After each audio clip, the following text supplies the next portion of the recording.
Voici Stitch, un jeune varande arboricole bleu aux griffes acérées, à la bouche pleine d'aiguilles pour déchiqueter, et peu amical. Avant qu'elle grandisse, nous devons nous lier d'amitié avec ce dragon bleu en découvrant sa nourriture et ses passe-temps favoris. Transformer ce tas de bois en une jungle où elle se sentira chez elle.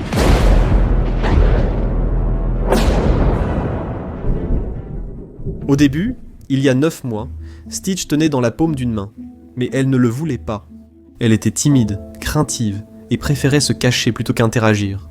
S'approcher de son enclos lui mettait trop de pression, et elle fuyait de peur. Stitch a grandi et grandi, jusqu'à ce que finalement, nous devions lui construire un enclos plus grand. Pas d'inquiétude, nous avons transformé ce bois en ceci en 1 minute après un assemblage rapide. Nous lui avons donné plus d'espace pour grimper, et nous l'avons installé directement dans mon bureau. Ainsi, elle restait près de moi et voyait que je ne voulais pas la manger. Petit à petit, elle a commencé à s'habituer à moi et à ma famille. Désormais, quand je m'approche de la vitre de son enclos, elle me sourit curieusement, espérant de la nourriture ou un peu d'eau à vaporiser. Avec le temps, elle a gagné en confiance et se cachait de moins en moins chaque mois. Elle était dehors lorsque nous nous sommes approchés de la vitre et a acquis la confiance d'un vrai dragon. Il est temps de lui offrir une maison définitive. J'aimais le terrarium Abista, mais il est devenu trop petit. Et il n'en fabrique pas d'assez grand, ce qui veut dire que je dois tout faire moi-même à partir de 0. Je suis allé au magasin, j'ai pris le matériel et je suis rentré pour travailler. J'ai pris du bois. Première étape, couper le bois aux bonnes dimensions. En fait, j'ai demandé aux gars de chez Home Depot de le faire. Je recommande ce site web pour faire un plan et leur transmettre. Ils gèrent tout. Deuxième étape, décharger et trier le bois. Je construis 2 enceintes, ici. Abonnez-vous pour voir la prochaine le mois prochain. Troisième étape, persuader ton père de travailler pendant son jour de repos. Cloue le tout, découpe un rectangle dessus, applique 2 couches de peinture, puis ajoute une grille pour laisser entrer la lumière.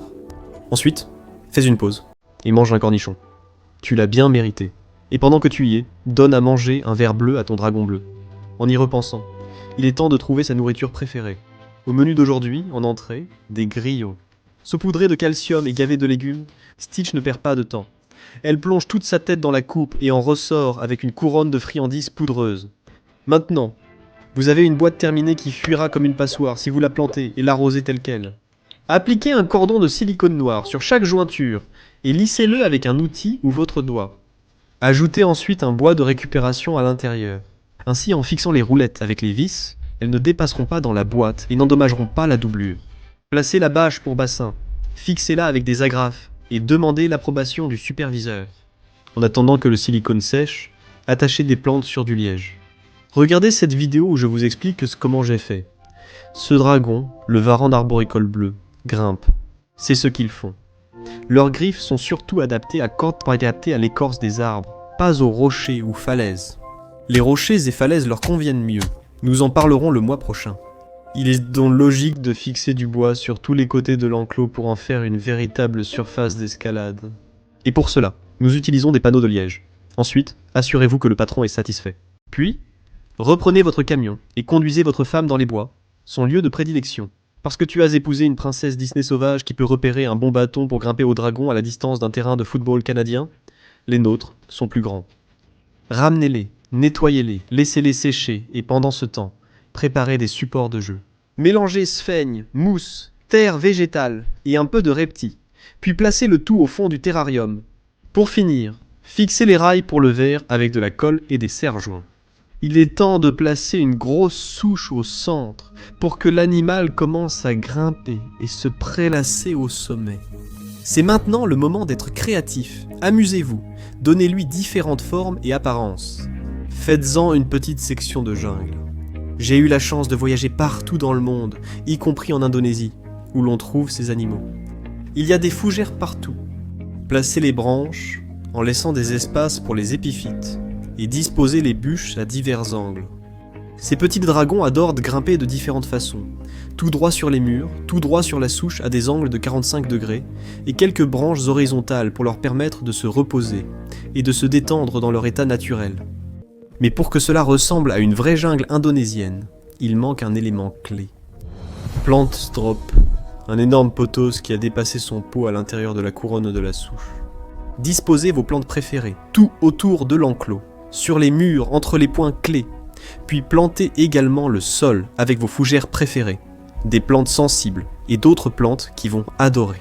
L'eau qui goûte du système de brumisation installé mais dont nous n'avons pas parlé, connectez-les à votre système. Et tout simplement, le tout premier orage se prépare dans votre tout nouvel enclos. Voilà à quoi ressemblent les régions sauvages d'Indonésie presque chaque jour pendant la saison des pluies. Pendant près de 6 mois, il pleut tous les jours, et les orages l'accompagnent souvent. Mettre un animal dans un tel enclos peut sembler effrayant, mais Stitch s'y sentira chez lui. La pluie est automatisée, l'orage ajouté pour la vidéo car le rendu est bon. Ce paradis de 300 gallons s'appelle Hutan Hari, signifiant « forêt de jour » en indonésien.